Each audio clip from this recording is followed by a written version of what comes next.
Motivation. Why practice? A collection of short Dhamma teachings by Venerable Ajahn Anan. 23. Searching for something real. Even if we seek out all the pleasures and material comforts that the world has to offer, one day we'll have to leave it all behind.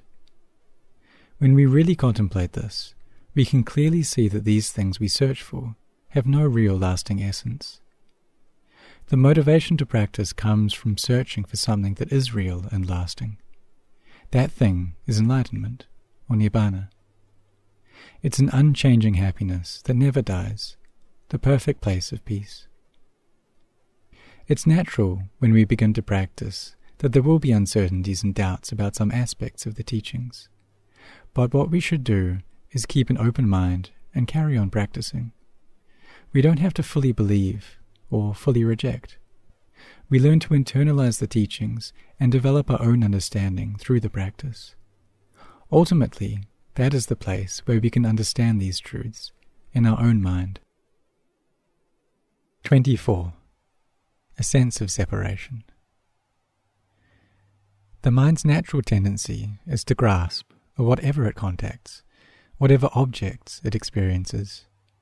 Between the eye seeing forms, the ear hearing sounds, the nose smelling odors, the tongue tasting flavors, the body contacting various tangible feelings, and mental impressions arising, we can see how much sense contact and stimulation goes through the mind in just one day.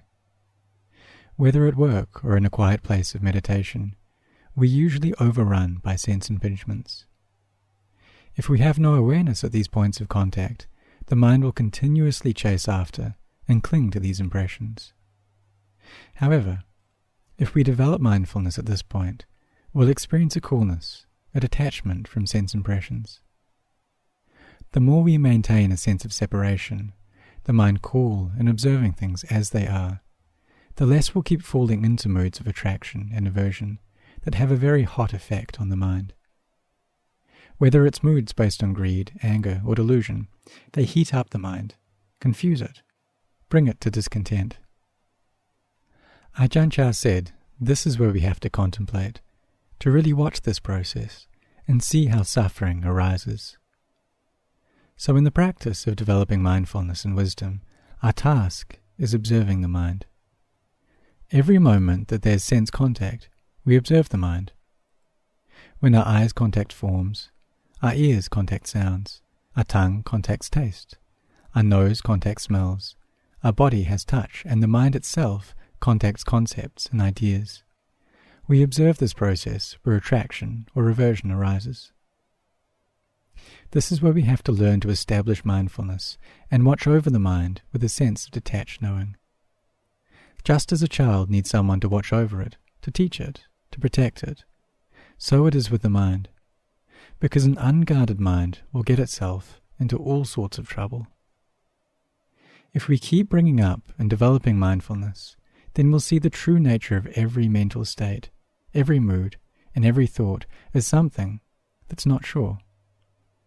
If we like something, it's not sure. It can change. If we dislike something, it's not sure. It can change. We love, we hate. All these different moods we have are impermanent. They aren't anything real, anything substantial that we should believe in or attach to. If we see this truth and keep applying mindfulness and wisdom in daily life, the unwholesome mental tendencies which lead us to stress and suffering will begin to lose their power over us. And as they keep fading away and disappearing, we keep replacing them with more mindfulness and wisdom, bringing the mind to a state of peace. When we see this result from our practice, then we'll know, so this is the way. I am able to develop more calm and clarity in my life. This is what keeps us practicing, moving towards the realization of the end of suffering. This is the purpose of the practice. 25. The fullness of the Dhamma. There was one time a group of Korean Buddhists came to visit Ajahn Chah. They had been visiting many teachers around Thailand, asking the same set of questions. Why do we practice the Dhamma? How do we practice the Dhamma? And, having practiced the Dhamma, what result can we expect from the practice? But Ajahn Chah didn't just answer directly. He answered by giving them another set of questions. He said, "Why do you eat food? How do you eat? And, having eaten, how do you feel?" This made the group very happy. It was an answer that they'd never received before, but they quickly understood what he was pointing to, and were very satisfied. They understood that we eat because we're hungry. We eat by taking the food and consuming it, and once we've eaten, we feel full, and our hunger is gone. And likewise, we practice because we're suffering. We practice by taking the Buddha's teachings and following them, and once we've finished the practice, we reach the point where all our suffering is gone. 27. The Dhamma is always here. We could compare the Dhamma with the nature that surrounds us here at the monastery, trees and mountains all around. But before we knew of this place, perhaps we didn't realize that there were trees and mountains here, these very peaceful, quiet surroundings. It's only after we come here and look around that we can see, it's like this. The Dhamma's the same. It's always here, but most of the time we just don't see it.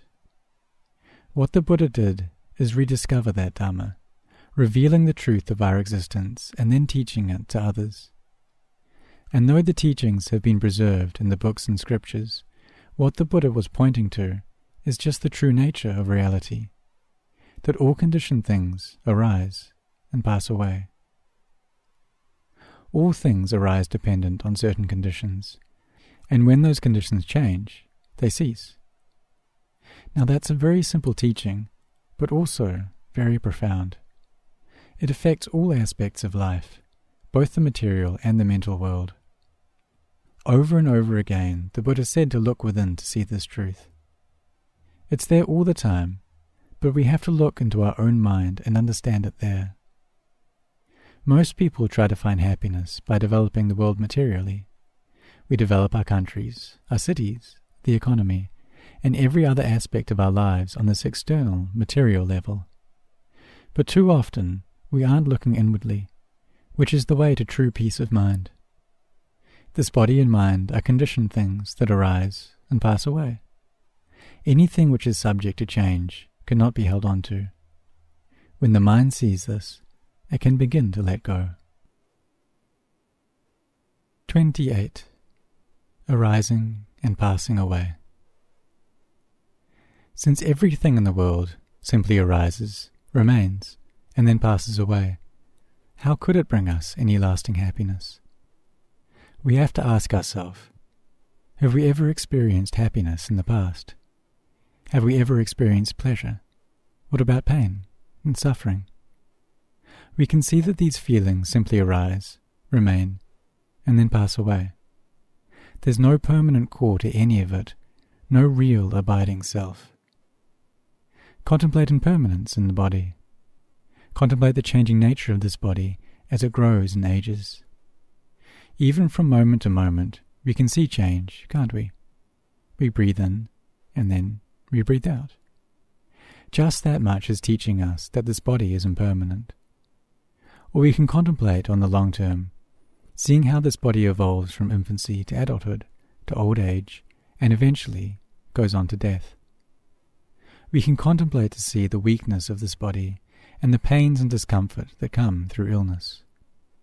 All of this is showing us impermanence. Ultimately, this body can't last. When we contemplate like this, we come to understand the truth, and it applies to the whole world around us. A very skilled carpenter can make something elaborate and beautiful, sturdy and long-lasting, but in time it still has to deteriorate, break apart, and crumble away. Things like machinery or engines, even if they're made out of strong steel, still wear out and break down. They have to degenerate. All the substances and things of this world, vehicles, houses, walls, trees, hills, they all come into existence, remain for a while, and then, at the end of their lifespan, break down and crumble away. This is just the normal course of things.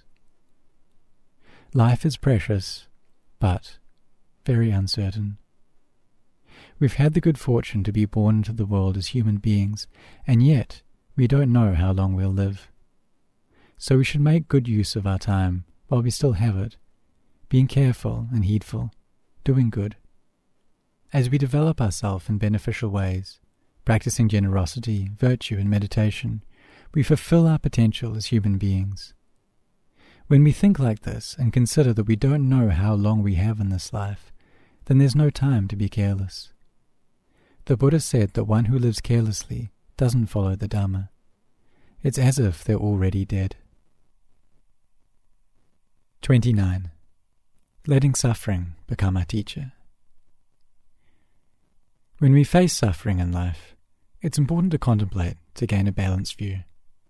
Everyone, without exception, is subject to old age, sickness, death, and various other kinds of suffering. Life does have its imperfections. There are many aspects of our personal life and the world around us that are unpleasant, and sometimes that may be due to our own mistakes. But the thing that can make the world perfect is this path of practice. If we apply mindfulness and wisdom to our problems, the mind will come to see and accept the truth of existence. This is the way to peace and an end of suffering. In the time of the Buddha, there was a woman named Kisa Gotami who fell into great suffering after the death of her newborn son. Overcome with grief and not knowing what else to do, she brought the child to the Buddha. "Can you help me?" she asked. "My baby has died, and I want to bring him back to life." "I can help you," the Buddha said, "but I'll need a special ingredient. You must go and find me a mustard seed from a house where nobody has died in the last 100 years. She readily agreed and went about asking people if they had a mustard seed. At every house they would rush to fetch her one, but then she would ask if anyone had died there in the last 100 years. And they would always reply that of course someone had died. Grandmothers, uncles, mothers, children, somebody had always died. In the end, the woman couldn't find a single house untouched by death. Suddenly she realized what the Buddha was teaching her, that yes, life is impermanent. We must all pass away. We must all come to separation from the people that we love. And as she accepted the truth of this, right view and wisdom were established in her mind. 30. The time is now. Reflect on how quickly life passes by, day by day, month by month, year by year.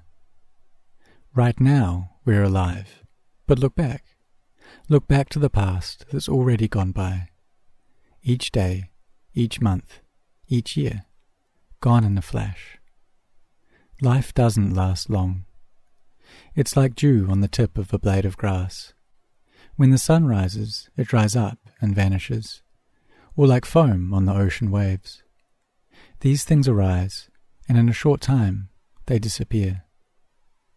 As soon as we're born, we're moving towards old age.